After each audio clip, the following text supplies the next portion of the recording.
So what does the future look like for Syria, and what can we expect about the new government's attitudes towards America and Israel?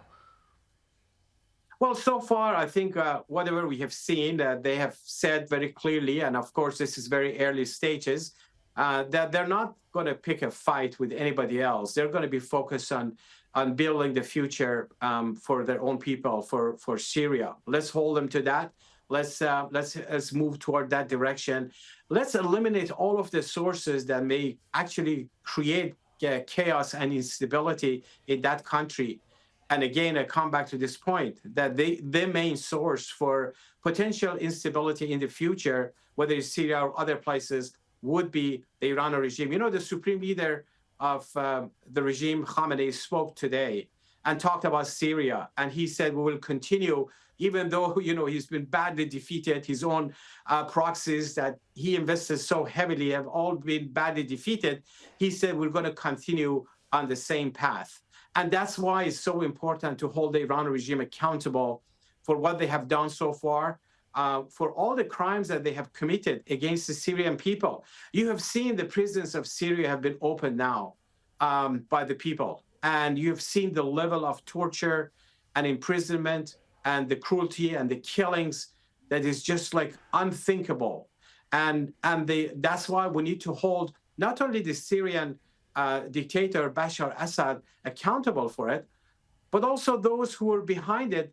On top of the list is the Iranian regime. It was the Iranian regime that empowered Bashar Assad to carry out those crimes, because that's what they do in Iran.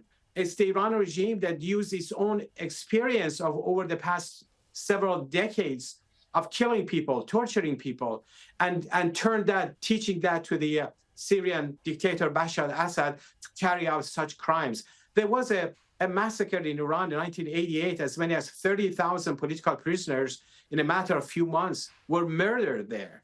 And they all belong to the main Iranian opposition movement in Iran, namely the Mujahideen Khalq, or the MEK, that represented a modern democratic Islam.